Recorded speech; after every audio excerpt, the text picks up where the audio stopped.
दूसरा है, इसमें देने के क्रम में देखा जाता है कि वह व्यक्ति को जब कोर्ट में बुलाया जाएगा तो कोर्ट में हाजिर होगा। जब कोर्ट में बुलाया जाएगा तो वो कोर्ट में वो व्यक्ति हाजिर होगा। यह भी बहुत ही इंपॉर्टेंट प्री कंडीशंस है। हम एंटीसिपेटरी बेल, जैसे सपोज करिए कि विजय माल्या जैसे व्यक्ति को एंटीसिपेटरी बेल मिल गया, ठीक है ना, तो विजय माल्या क्या होते, भाग जाते। जेट एयरवेज का नाम आप लोगों ने सुना होगा। उसके मालिक नरेश गोयल, ठीक है, नरेश गोयल।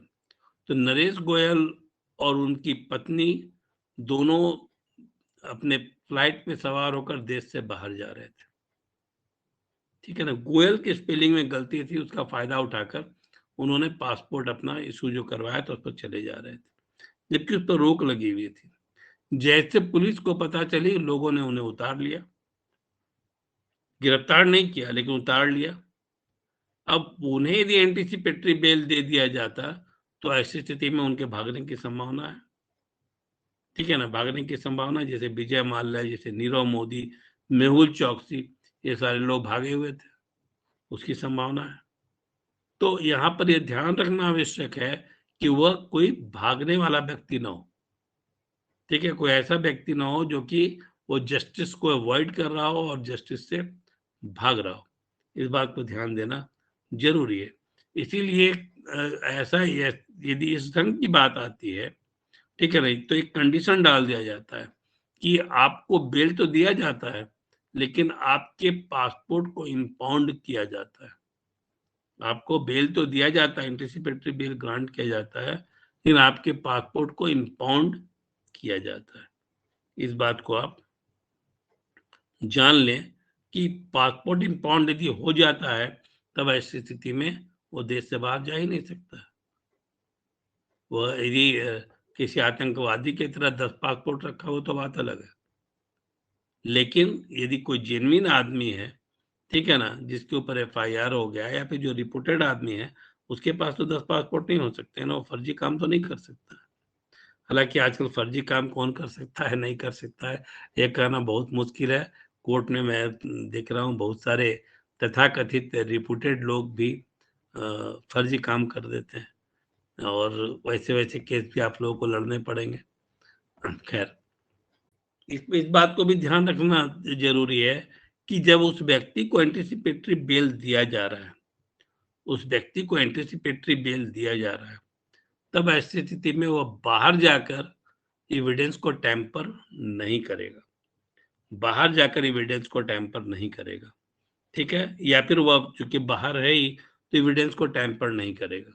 इस बात को भी ध्यान में रखना। यदि एविडेंस को टैंपर करने की बात प्रोसिक्यूशन के द्वारा आ जाती है कि इस बात की संभावना है कि एविडेंस को टैंपर कर सकता है, वह विटनेस को इन्फ्लुएंस कर सकता है, तब ऐसी स्थिति में एंटीसिपेटरी बेल नहीं मिलता है, ठीक है ना, एंटीसिपेटरी बेल नहीं मिलता है। एक बात मैं और भी आप लोगों को बता दूं कि एंटीसिपेटरी बेल का प्रोविजन पुराने जो CRPC था, 1898 का जो CRPC था उसमें नहीं था। 1973 में जो CRPC में नया CRPC अमेंडमेंट कर लाया गया, कुछ प्रोविजंस को चेंज किया गया, कुछ प्रोविजंस को जोड़ा गया, तो जो लाया गया CRPC उसमें एंटीसिपेटरी बेल का प्रावधान किया गया।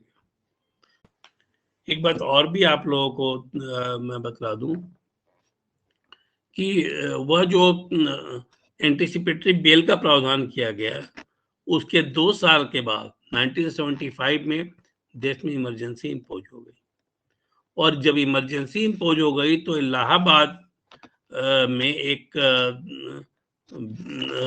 बिल लाकर, ठीक है ना, एक बिल लाकर जो इसको एंटीसिपेटरी बेल के प्रावधान को खत्म कर दिया गया 1975।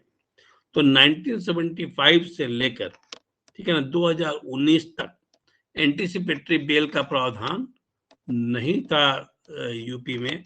अभी 2019 में योगी की सरकार ने एक बिल लाया और बिल लाकर, और जो अब प्रेसिडेंट के एक्सेंट से उसको पारित भी करवा दिया गया और वह एंटीसिपेटरी बेल जो है वह लागू हो गया यूपी में भी। तो 1973 में एंटीसिपेटरी बेल के प्रावधान को पहली बार सीआरपीसी में इंट्रोड्यूस किया गया, पुराने सीआरपीसी में नहीं था, इंट्रोड्यूस किया गया। 1975 में यूपी में उसको खत्म कर दिया गया, ठीक है। 2019 में उसको फिर से लाया गया, पुनर्बहाल किया गया और एंटीसिपेटरी बेल अब सभी जगह पर एप्लीकेबल है। अब सभी जगह एंटीसिपेटरी बेल जो है वो एप्लीकेबल है। अब है कि एंटीसिपेटरी बेल तो जो दिया जाता है तो उसमें क्या कुछ कंडीशंस होते हैं।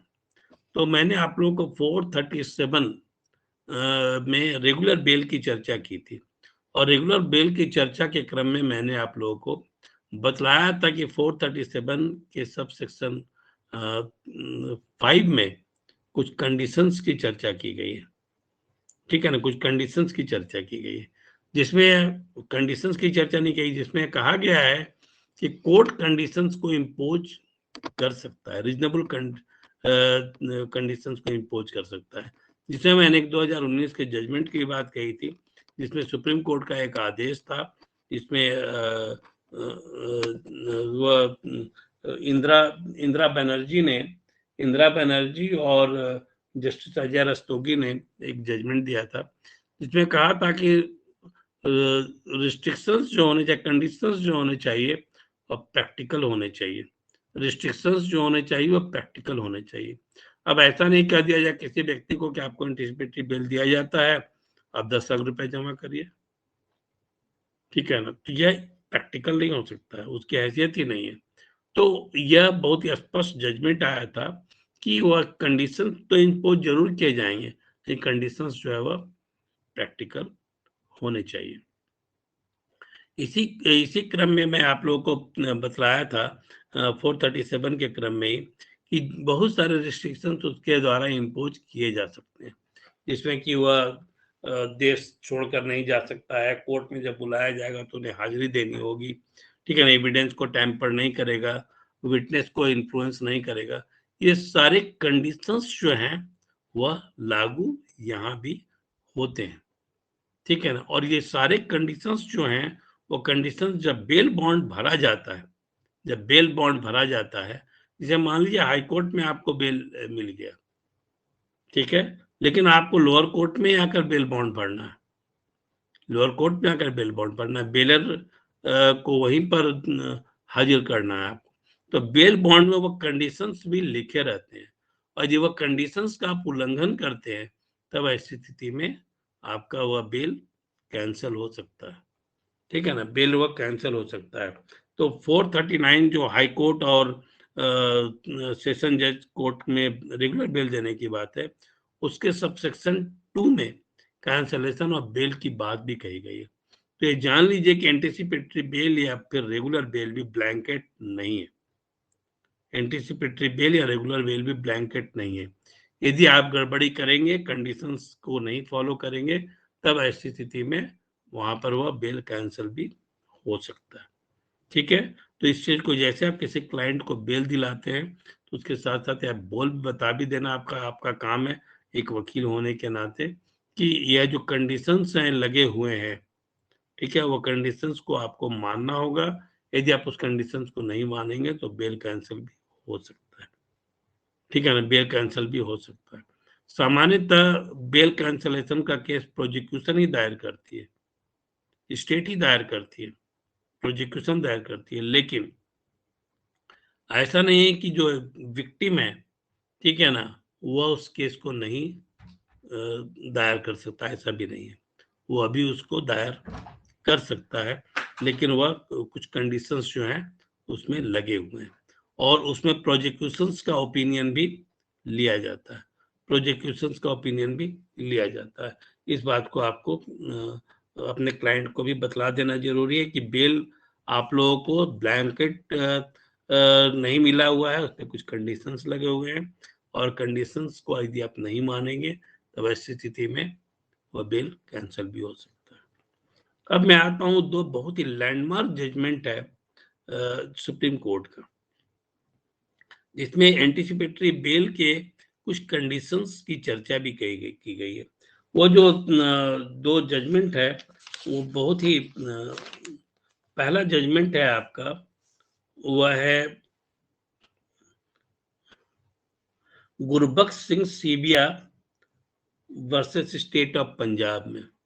सुप्रीम कोर्ट ने 1980 में इस पर जजमेंट दिया, जिसमें उन्होंने बहुत ही स्पष्ट तौर पर कहा कि सेक्शन 438(1) जो है is to be interpreted in the light of Article 21 of the Constitution of India। मतलब कि आर्टिकल 21 में राइट टू लाइफ और लिबर्टी की चर्चा की गई है, तो उसके आलोक में आपको देखना होगा।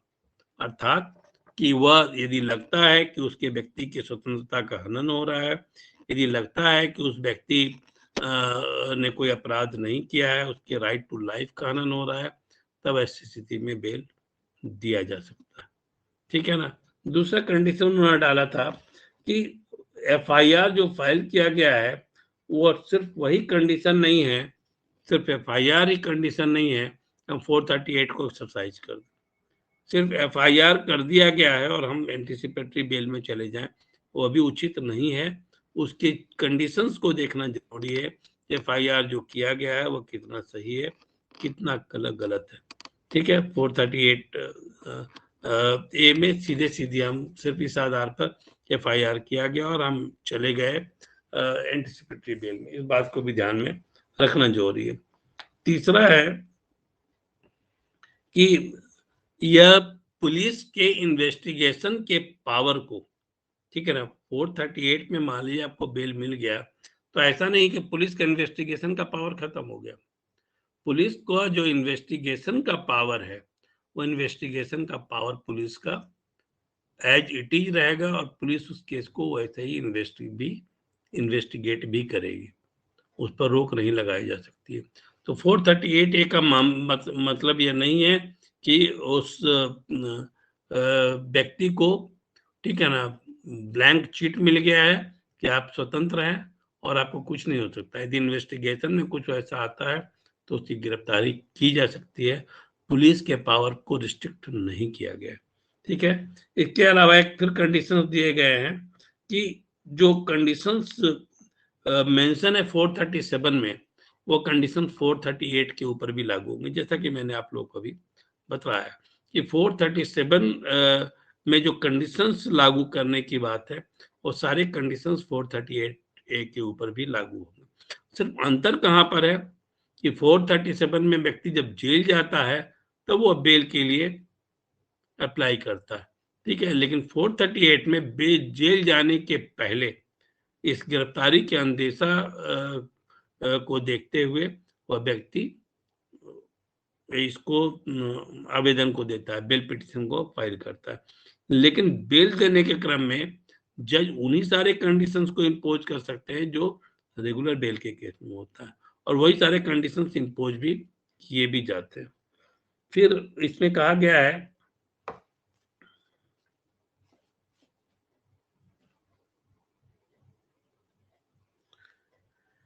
कि एंटीसिपेटरी बेल जो है वो एक्सेप्शनल केस में ही यूज किया जाना चाहिए। ऐसा नहीं कि हर केस में एफआईआर हुआ और उसमें एंटीसिपेटरी बेल दे दिया गया।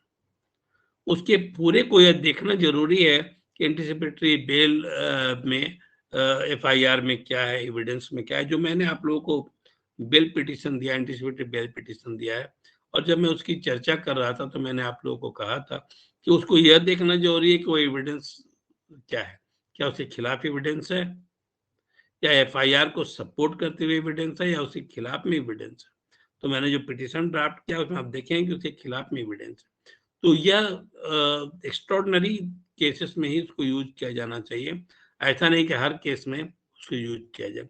यदि हर केस में यदि यूज किया जाएगा तो फिर लोगों को तो डर ही खत्म हो जाएगा। वो मर्डर कर आएगा, एंटीसिपेटरी बेल फाइल कर देगा और बोलेगा कि मुझे आजाद किया जाए। क्या यह संभव है?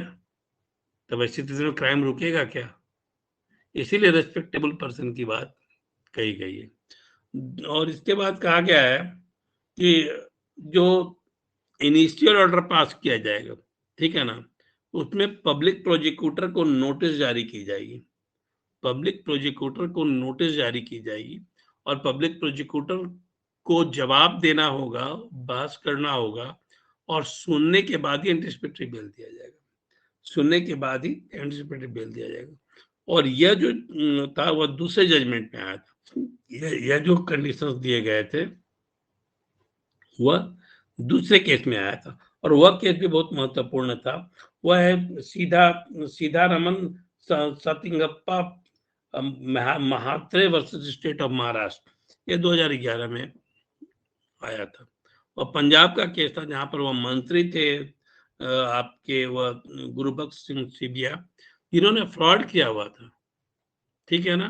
तो यहाँ पर यह भी एक कंडीशंस लगाए गए कि फ्रॉड के केस में और जहां इकोनॉमिक ऑफेंसेस का केस है वहां पर एंटीसिपेटरी बेल ग्रांट नहीं किया जाएगा।